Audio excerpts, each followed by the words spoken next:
What's up, guys? It's your girl Nikki Smith again at Knowledge by Nikki with 1K. And I am here to talk to you a little bit more about are you just on overload? Are you just like past the tip of your head with the whole virtual thing, right? This is part 2, guys. And I talked to you all yesterday about really just trying to understand what maybe you don't understand, which is if you have a certain learning style, we're dealing with the whole left brain, right brain theory. If you have a certain learning style, then some of the online trainings are really not suited up or not geared up for the way that you learn. So I want to kind of go a little further. And for those of you all, if you didn't see yesterday I talked about 1 and 2. Then you need to go back either on my Vimeo page, which is at knowledgebynikki1k.com, or you can log on to my Facebook page, Knowledge by Nikki with 1K, and you can go back and look at the trainings, right?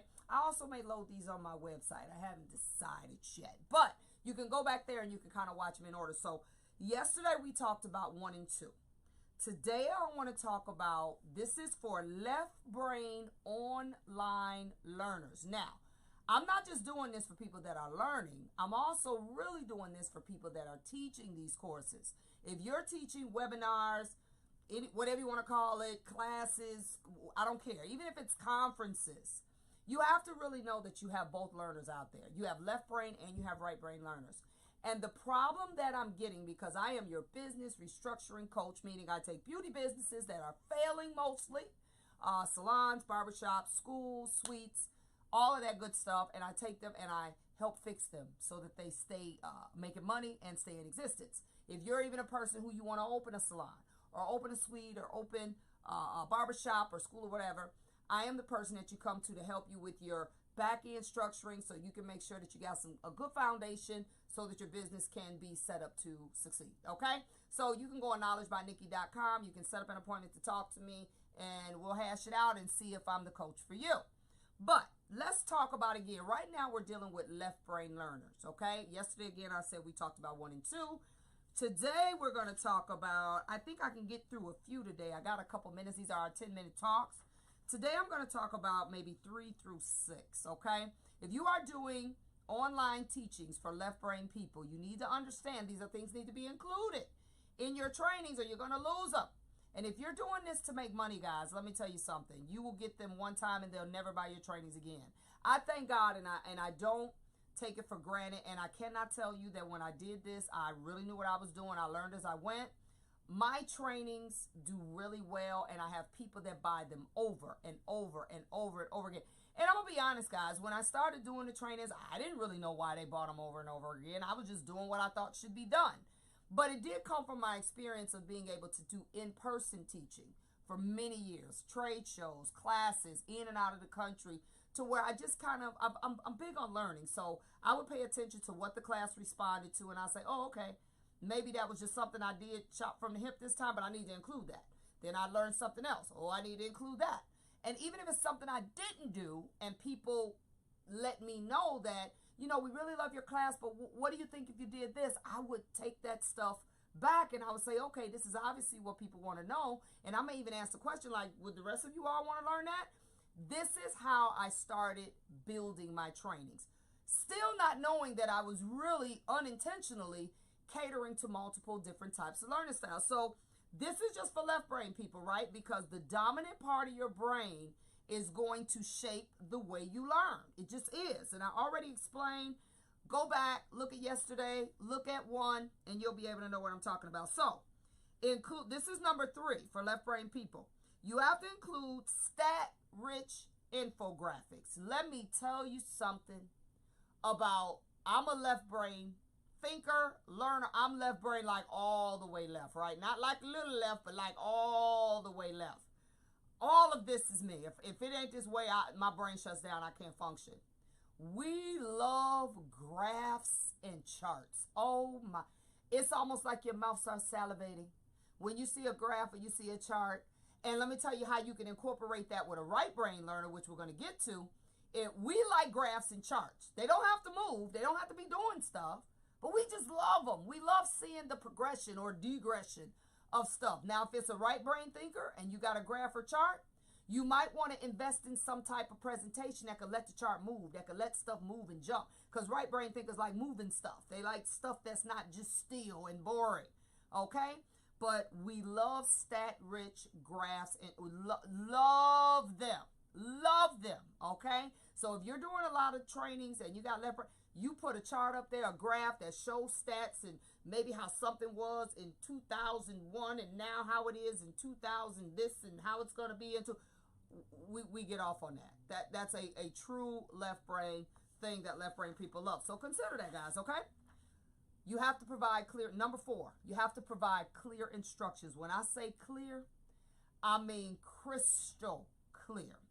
Left brain people, if you do not provide instructions clear and concise, we also are question askers. We'll ask you a question 15 times because that didn't make sense to us. Everything has to be logical. It has to make sense. And the thing that's interesting and the thing you need to be aware of is when you're doing virtual trainings, people don't have the option all the time of asking you to explain it again. So think about it. If you don't explain what you're trying to get people to get crystal clear, and you got a bunch of left brain people on there and they don't get it, guess what? They'll just never buy your trainings again. They'll be like, I don't understand nothing she or he is talking about, so that's not for me, because I don't understand what they're saying. And they didn't get an opportunity to ask you what you meant. So this is something you need to be able to be crystal clear. It might be advantageous for you to run your training if you have some people that you trust and you really understand the right brain, left brain theory. The training shouldn't be long anyway. You might want to run it past somebody. Tell them, look at it, tell you what they think. A left brain person. They'll be able to give you some insight before you put it out to the masses, okay? You have to offer, look, I have a hard time saying this word, asynchronous e-learning activity. Simple, okay? I may not be saying that word right, so you all don't charge it to my heart, charge it to my head. Asynchronous, okay, you all get it, right? That means that you have to give them things like activities and things that are kind of in sync with that. So that would be small exercises that are metaphoric type exercises, things that they can actually compare. They need comparisons. I'll give you an example. Because I'm a left brain thinker, when I used to teach for a product company, I've taught for many. What I would do on my own, the company didn't have to gauge me to do this, is I would actually find comparison items, like on purpose. If I knew I was teaching this shampoo, I would find different items that compared in price, that compared in performance, and I would set up this whole comparison chart for the class. Like, okay, you got these 6 shampoos, and this is the similarities and the differences. That's what I mean by you have to, and the activities would be that maybe they would have to come up. I'd tell them a few things and they would have to go online and learn more about that product. That's the activity part. Left brain thinkers love stuff like that. You find things that are similar, metaphorically speaking, create some comparisons and give them a little bit of work to do. They'll love you forever, okay? This is something else. This is the last one we're going to talk about today, and then we're going to continue. You have to add summarizations and lists. That means to a left brain person, the finale or the conclusion of whatever you're teaching has to have some type of list form, or it has to come to some point. Like, okay, we're saying all of this to say what? It has to mean something. It can't just be we talking. You have to say, okay, we're saying all of this. So the moral to the story is, what I want you all to do is X, Y, Z, this, that, and the other. All this other stuff was just some background information so you could understand why you need to do that. But at the end of that, what I'm saying is, I want you all to actually do this. If you do not leave that at the end of your training with a left brain person, they're going to feel like, okay, I learned all of that to do what? Left brain people are typically action oriented. They want some type of plan and action at the end of that, or you've lost them, okay? This is really, really important, and they typically need it in some type of list or text form. Okay, y'all got it? So that was 4, 5, or 3, 4, 5, and 6. That's what I want to get through today. But I want you to tune in tomorrow.